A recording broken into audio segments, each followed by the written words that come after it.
Welcome to Reflections, a program where we discuss values and virtues for the transformation of the individual and the society in general. I am Father George Ehusani, and I have with me in the studio once again our friend Majeed Dahiru. Majeed Dahiru is a public affairs commentator, a geology by training, but he's a public affairs commentator, newspaper columnist, media consultant. You're welcome. Thank you very much, sir. I know Majeed for having passion for the Nigerian project.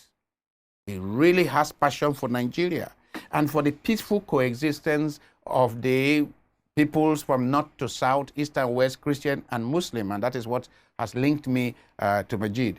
In the first segment, we discussed the challenge of national integration. Majeed, I would like us to continue because the time went very quickly. Yes, sir. You are analyzing the failures of the first set of leaders of this country. Yes. We praise them for many things they did. They fought for independence. They were not greedy. They were not corrupt. The kind of corruption we are seeing today. They are examples of frugal lives. They are examples of commitment and so on and so forth. But there was one failure you identified. They often saw themselves as ethno-geographical leaders. Yes. Who protected the interest of their sections of the country. Exactly. North and west and east. At the end of the day, they bequeathed a country to us with irreconcilable differences, Yes. which led us to the Civil War. Exactly. Now, then you had the creation of states after the Civil War began, and people thought that it will help, especially with the minority groups. Exactly. Then we created more states, and then more states, and then we ended up with 36 states, and people are calling for more, but we all know, not all of us, but many of us know, that the solution is not, making every village a state. Otherwise, we end up making every family house a state. Now, so, having talked about this major failure, what are the other ingredients of proper nation building that are missing?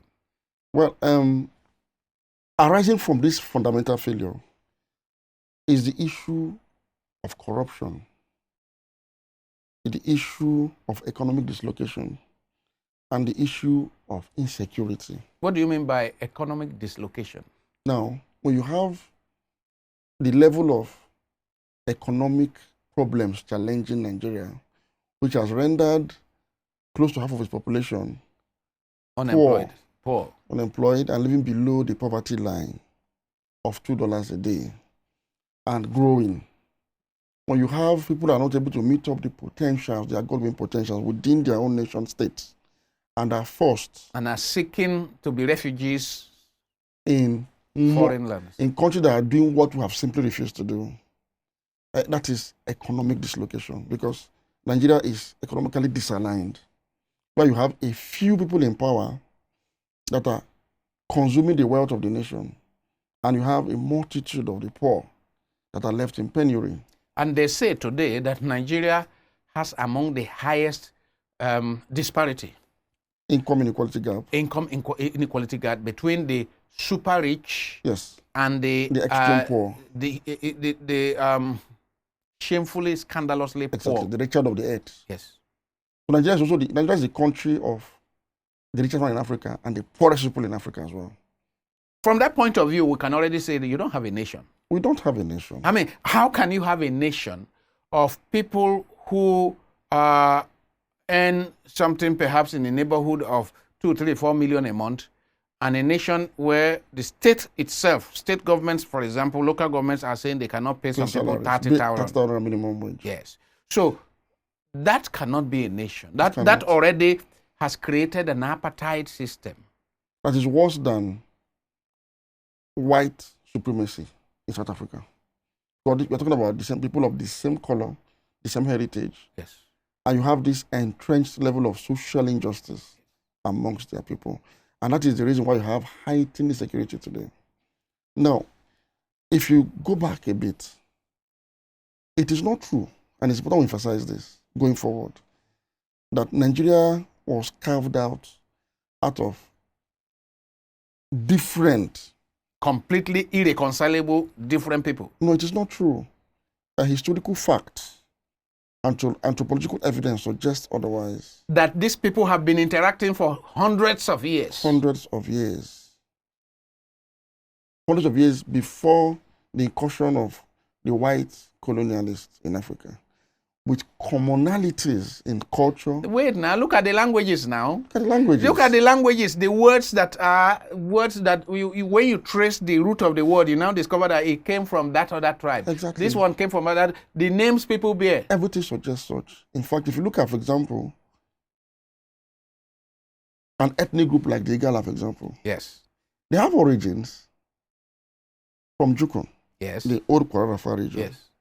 Which has affiliation with the 7 original Hausa states. Yes. As well as the Kanuri to the north. And the Igalas migrated down south, settled at Ida, and also integrated and assimilated with those you call the Western Igbo, down to the current day Onitsha in Anambra State. Is it not from the Igala that I'm told that some Onitsha chiefs take their power? Or no, there are actually 3 out of the 9 original communities that make up the old Onitsha settlement. Yes. 3 are actually indigenous Igala people. And one of the most powerful Obis of Onitsha, who himself traces origin from Benin. And you know that the Benin also share affiliation with the Yorubas of the West. So what you are talking about is the interconnection, the long history of interaction between these people. It's established. And so a Nigerian does not have a moral justification to look upon a fellow Nigerian as a non-indigenous. We are not even different ethnic groups. We're only varied. You can discover as a country of various ethnic groups. And Nigeria does not qualify to be called a diverse country. Diversity is a measure of racial composition within a given geographic entity. Racial. So, for example, in a true diverse country like South Africa and America, you have African Americans. That's one. You have Asian Americans. Yes. You have Arab Americans. Yes. You have Latino Americans. Yes. And you have, of course, white Americans. That is real diversity. Diversity. In Nigeria, you have a plurality. Nigeria is a plural state, not a diverse state. Plural. We are only a plurality of a big family of a monoracial ethnic group. Your point is well made. Now, in recent decades, the challenges we've been having with tension between Islamic and Christian groups tended to have worsened this sense of diversity, that we are very diverse and almost irreconcilable. Yeah, I think the religious dimension also added fuel to a raging fire. So the fire was already there. Yes, and then the religion came, and religion is a bit more destructive. Emotive. In this context than even ethnogeographic fault line, because yes, on the fringes, somehow we still recognize those similarities amongst us. But religion is like a clear-cut dichotomy between people who belong to one faith and then the other. And unfortunately, the doctrines that are driving religious fanaticism are actually far from the original concept of the very faith that these people profess. And unfortunately, because some of these, invented doctrines have become mainstreamed in the theology of all these dominant religions, it has been imbibed by adherents of these religious groups almost completely without reservations. And that has created enmity out of cities of the same country based on ethnic differences. And unfortunately, it appears as though some of the rival ethnic groups somehow are predominantly either of the competing religious groups. And so you will now have what you call ethnogeographic and religious. That's the way we now express it now. Front lines that are ethno-religious and religious. Whereas if it was just ethnic, today the level of intermarriage and inter-ethnic interactions will be such that there are very few people who don't have one relation that is married to somebody of the other. Exactly. But when it comes to religion, you are either this because it has that. a cosmic dimension. your salvation. You know, man has always been in search of his salvation. Mm-hmm. Man has always bothered about what happens to him in the afterlife. Yes. So religion crept up. Now, because of that rigid belief that the afterlife is longer and more everlasting than the present transient world, people tend to be doing what we qualify them into salvation in the afterlife, that is everlasting. And if that means making enemies out of fellow human beings, so that you may get, they are ready to sacrifice. But like you said, it is all false. False. It was artificially created by empire builders. Yes. Empire builders came up with these doctrines to further their own worldly acquisitions, power, fame, land, money. Let me debate a little bit. So you demonize the other group, exactly, so that you can spread your. If you look at what the centers of religious conflict all over the world, I will speak from the Muslim perspective. Now, for the caliphs, those who came up with the theory of caliphacy, caliphacy as a doctrine is un-Islamic. It is far from Islam because Islam is a religion. It's not a religion. It's a faith. It's not a religion that can be confined to a state. That you build an empire around. Exactly. Under the guardian of some self-appointed potentates. It's not a religion of such character. It's at best an empire of faith that people willingly, without compulsion, out of conviction. So it's more of a spiritual empire than a material empire. But unfortunately, the concept of caliphacy made it a material empire of some sort. And to expand beyond the confines of Medina, they had to designate some people who ordinarily are not supposed to be enemies into enemies.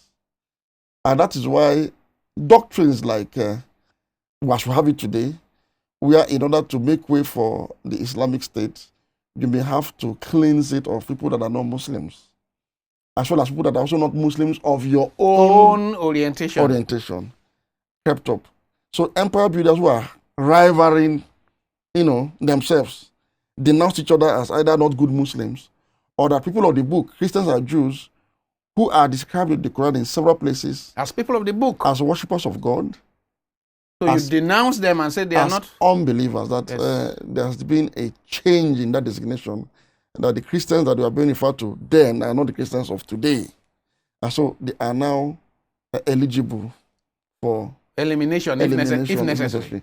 And that is why the Muslim armies, for example, marched into Palestine and actually conquered Judeo-Christian Jerusalem and went ahead to build a mosque, the Al-Aqsa Mosque, on the ruins of the Jewish temple.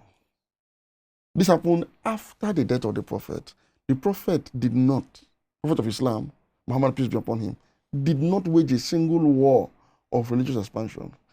All wars that he fought, like other prophet that fought, was defensive. As simple as that. I mean, the similar thing that we are saying could be said of the Crusades. Yes. The empire builders went far and wide to carry on crusades to conquer people, pretending that they were expanding Christianity. In fact, Pope Urban, in his Clermont address, actually cried out and said, Christ, Christ Jesus, the Messiah, who was described in the Quran as the Savior of the world, who said, if you are slapped on the left, turn to the right. Now, people are now claiming that this same person can order the slaughter of people in Palestine to recover the Holy Land. And he moved the armies of Judeo-Christian West and marched them under this religious fervor. And it was bloodshed. So you see, empire builders across religious lines have always used religion because of man's... Which is why, recognizing this, Pope John Paul II in the year 2000, some date in March in the year 2000, actually tendered apology to the whole world for any such thing done, claiming to have been done in the name of Christ. Because it couldn't have been. You cannot reconcile the pacifist essence of Christ. The pacifist Christ. You can't reconcile it with a violent expansionist agenda and call it a Christian agenda. Christian crusade. So it means that these fault lines, these additional fault lines, the political religion. Because I have constantly told people that, look, we constantly need to, when they say religion is our problem, religion, I say, no, let's distinguish between religion and faith. The practice of religion. Faith. And this organized thing called religion, especially the expansionist one. Exactly. Because if you practice Christianity, meaning following the life of Jesus Christ, you hardly shed, how will you shed blood? How? You can't shed blood. How you forgive your neighbor? The person who you love your enemy. Grace abundance will be reflected in your life. So that does not hurt. I say, how will it hurt somebody to practice Christianity the way I know it? Exactly. So it means that the person who is sharpening his sword to go to war. No. Cannot be done for God. I mean, if you look at the Quran, for example, every verse in the Quran starts with, in the name of God, the most gracious, the most merciful. Yes. In fact, in the Quran, the only reason you can actually kill somebody is somebody who's guilty of murder. Even at that, there's a caveat that, okay, if the person repents and the family is willing to forgive, because God is most forgiving, most merciful, and that he can only pay, you'll be recommended to pay a blood money in exchange for that crime. There is no other reason. Not to talk of killing for faith. No. You cannot kill for faith, because faith does not belong to you.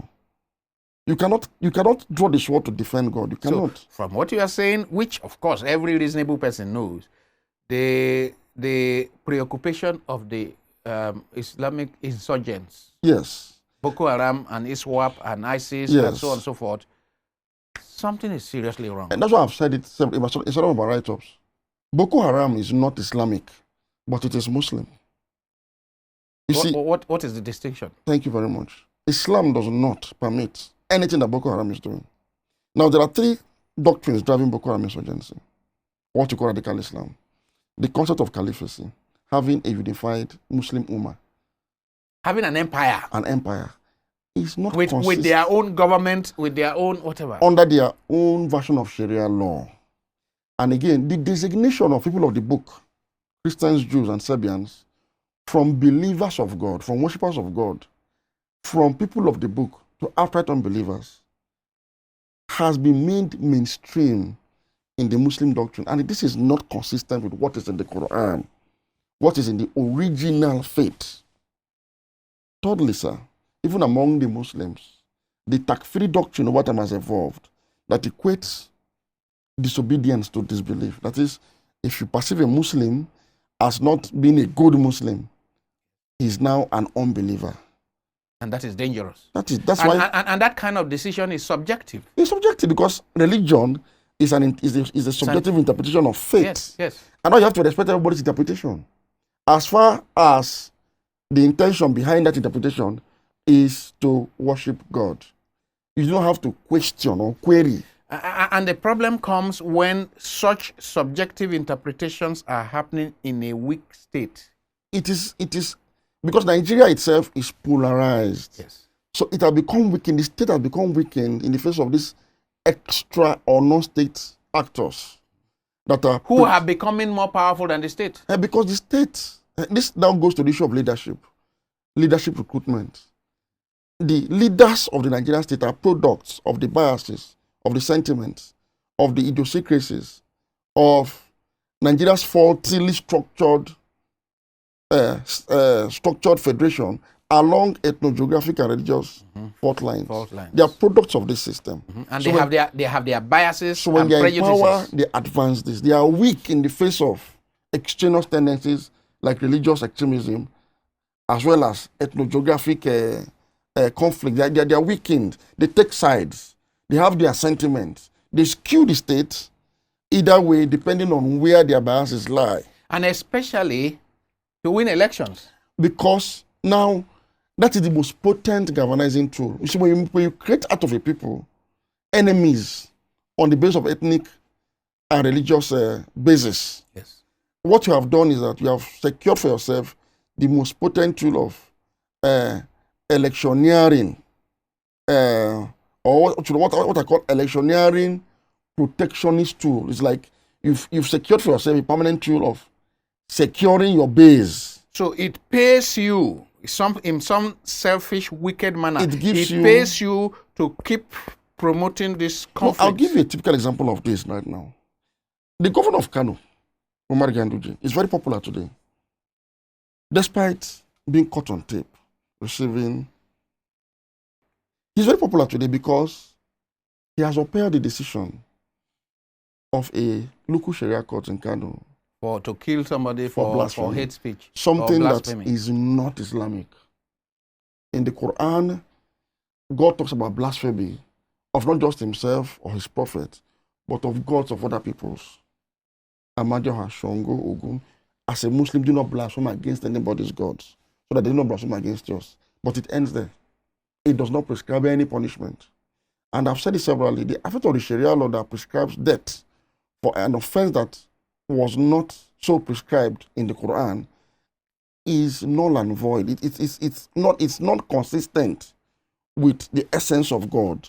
Because God is the only authority that gives. So at what point did people begin to associate death penalty for blasphemy? If you look at the source of Sharia, for example, apart from the Quran, which is the most primary source, the Hadith, the Qiyas, and the Ijma. That is, Qiyas means logical reasoning of antecedent in order to arrive at a conclusion, jurisprudence.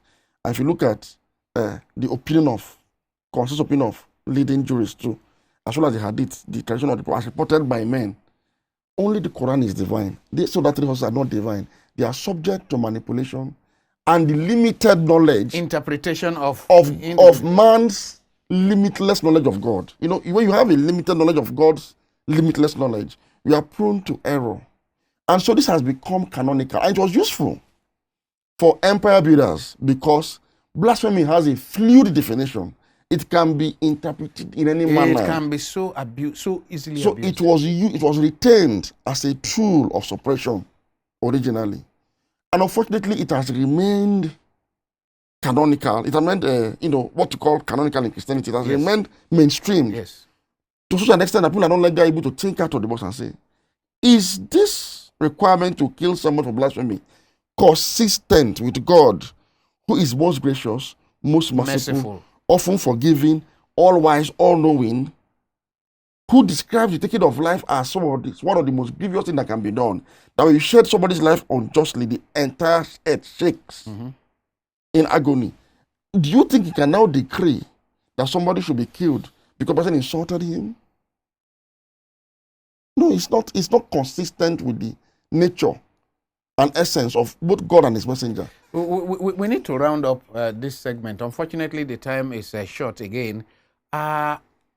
Where do we begin to address this mountain of problems? Just can we, in 2 minutes, can you list some of the things we need to do? We shall have other sessions to develop them, but just list. We need a political process now. We need a political process that understands the need to deliberately and purposefully move towards evolving Nigeria from a country of over 1,000 indigenous tribesmen to a nation of one citizenship, a nation of citizens that are statesmen. And how do you do this? We need to, in the immediate, through a purposeful political process, replace state of origin with state of residence. When an Igbo man lives in Kano, wonderful recommendation number one. Yes. We need to replace state of origin. With state of origin, by which they mean where my ancestors first came to. Exactly. Because, somebody is born in Okene, Kogi State. His father was born there. His grandfather was born there. He's still not considered an indigene. So forget about that nonsense of indigene and say state of residence. Residency. This is in line with modern tenets. Where you pay tax. Where you pay tax, where your economy is. We are in Abuja today. Yes. I do not know the councillor representing me in my Abuja. If I don't know the ward I belong to, I don't know the house representative from my constituency in Abuja. I barely know my senator. But you know where your ancestors come from. You know all of them. I know the governor of my state, where I don't live. I was in Okene only twice this year, in 7 months. But I'm more concerned about the political administration of where I don't live than where I live, where my economy is. This is the anomaly. This is the anomaly. I consider myself a member of the elite. And I consider that I have quite some following. But I have been in Abuja. I lived in Asokoro, and I headed one of the biggest churches in Asokoro. And I am now here, and so on. But for the past 12 years in Abuja, I have never known who represents me. So you are disconnected from your economy. So you don't even know how to get the person to impact positively through policies in your own economy. You are more concerned about where you do not live. It's something that our farmers that live in Ondo, when they harvest their crops, they come to Okene and now use clannish sentiment to decide who becomes chairman, councillor, and governor. And when they do that for us, in a place they do not have where any economic stake. When they do that for us, they go back to their Ondo, where they also do not have stake. Where the Ondo, so-called original Ondo people, also use some of this other thing to decide who becomes governor, chairman, on top of their economy. Which has nothing to do with their economy. And so Nigeria remains economically dislocated in perpetuity. I didn't want us to close on that negative note. Let's close on a positive note, that there is hope. And that with people like you, Majeed, and other people we have had on this platform, that recognizing this, when you proper diagnosis is the beginning of cure. Yes. When we properly diagnose our problem, then, and we network among those of us who have this pan-Nigerian vision. That's the political process. Yes, who have this pan-Nigerian vision, and then we begin to impact on the leadership selection processes. Exactly, because these are the products of this. Yes. Identity politics has been the side effect of Nigeria's faulty structure. And sir, before we conclude, corrupt tendencies such as nepotism, yes, tribalism, yes, cronyism, yes, and all other tendencies, isms, yes, are legitimate cultural tendencies to secure for the various sections an advantageous share of the national cake. So that's why corruption is endemic, sanctioned by culture and ratified by religion in Nigeria. And so when we shift the focus from cake sharing to cake baking, you won't need nepotism for cake baking. It's capacity. Capacity. Meritocracy. Yes. Because we need to expand the cake and then share for everybody.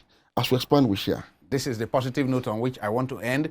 I have been speaking with Majeed Dahiru, a public affairs commentator who has a lot of passion for Nigeria and the peaceful coexistence of our people. That someday many of us will have a sense of national cohesion, yes, and develop the core values that will make us into a nation.